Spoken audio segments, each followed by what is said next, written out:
তিনি টাকা পয়সাও দেন আমার ছেলের ডাক্তার দেখানোর জন্য, আবার আমার ছেলের খাবারও কিনে দেন। তাই আমি ওকে আমার ফ্যামিলির একটা পার্ট হিসেবে ধরি। অনেকটাই আগে থেকে পরিপূর্ণভাবে ও তৈরি হয়েছে। আপু, আমি এটাই বলতে চাই, ওরা গৃহকর্মী বলেই তো ওরা মানুষ, আমরাও যেমন মানুষ, আমরাও তো অসুস্থ হই, তখন তো ওরা ছাড়া তো আমরা চলতে পারি না।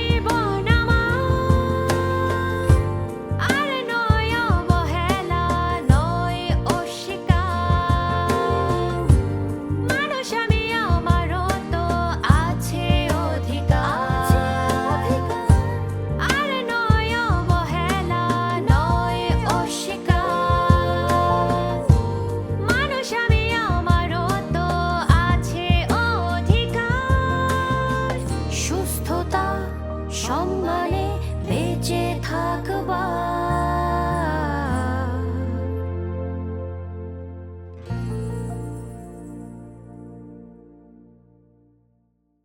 জি, শাহনাজ আপা কেমন আছেন? জি আলহামদুলিল্লাহ, আল্লাহ রাখছে ভালো। আপনার বাসায় কে কে থাকে? আমি আর আমার ছেলে থাকি। আপনি কয়টা বাসায় কাজ করেন? আমি 6টা বাসায় কাজ করি। 6টা বাসায়? জি সারাদিনে হয়ে ওঠে 6টা বাসা? জি, আমার করতে হয়, কারণ আমার নিজের চলতে হয়, এর জন্য আমার করতে হয়, না হলেও কষ্ট হলেও চলতে হয়। আপনি তো কিছুদিন আগে সুনীতি প্রকল্প থেকে কাজ শিখেছিলেন, ট্রেনিং নিয়েছেন, সেখান থেকে কি কি শিখলেন? জি, আমি ওইখান থেকে অনেক কিছু শিখেছি, নিজের সুরক্ষাভাবে কিছু শিখেছি।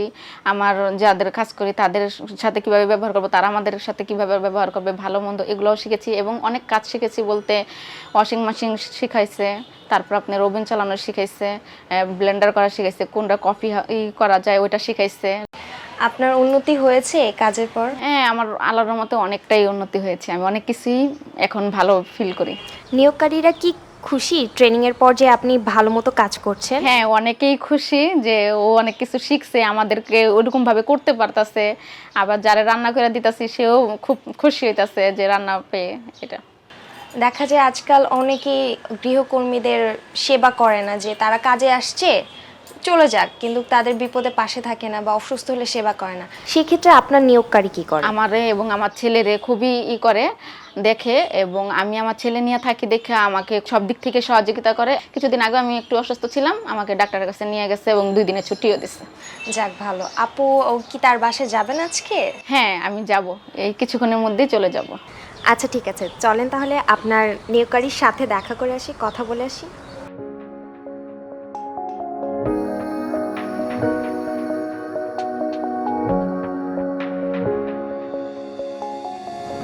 এখন আমরা আছি খোদে চাপার বাসায়। কেমন আছেন? আলহামদুলিল্লাহ ভালো আছে। আপনার ভালো আছেন? জি। শাহনাজ আপা আপনার বাসায় তো কাজ করছে, কতদিন যাবত কাজ করছে? এই তো 10 মাস। তার সাথে আপনার সম্পর্কটা কেমন? সম্পর্কটা কেমন? আমি মনে করি ও আমার একটা বোনের মতো, আর ওর ব্যবহার আচার কাজকর্ম অনেক ভালো, তাই আমি ওকে আমার ফ্যামিলির একটা পার্ট হিসেবে ধরি।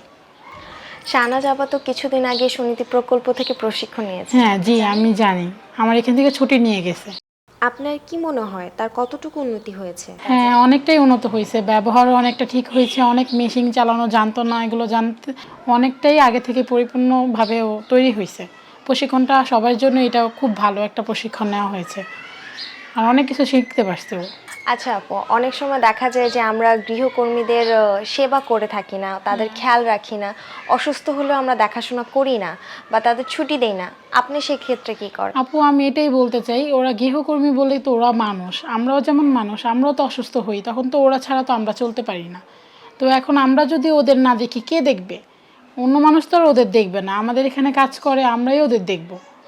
এটাই হয়েছে, আমি মনে করি যে ওরা আমাদের একটা জীবনের পার্ট, তেমন ওদেরও আমাদের পাশে থাকতে হবে। আমরা যদি ওদের পাশে না থাকি, ওদের ফ্যামিলি কিভাবে চলবে? আর ও তো একটা সিঙ্গেল মাদার, ওর পাশে আমার আরও বেশি থাকা উচিত, কারণ আমারও সন্তান আছে, আমিও বুঝি সন্তানের ইয়েটা কী। সে নাকি কিছুদিন আগে অসুস্থ। হ্যাঁ, ও কাজ করতে করতে হঠাৎ ওর প্রেশার একদম লো হয়ে যায়, তারপর অনেক সেন্সলেস হয়ে যাওয়ার অবস্থা। তখন ওকে হসপিটালে নেওয়ার পর ভর্তি রাখতে বলছে, ও ভর্তি থাকবে না। পরে ডাক্তার দেখায় অনেক মেডিসিন দিয়ে ওকে কিছু টাকা দিচ্ছি যেন ফল টল কিনে খায়, আর ছুটিও দিছি, বেশ কয়েকদিন ছুটি কাটানোর পর সুস্থ হয়ে আসছে। আমি একটাই বলছি যে তুমি সুস্থ হয়ে আসো, কারণ আমি নিজেও অসুস্থ হইতে পারি, তো ওরও তো একটা শরীর, তাই না?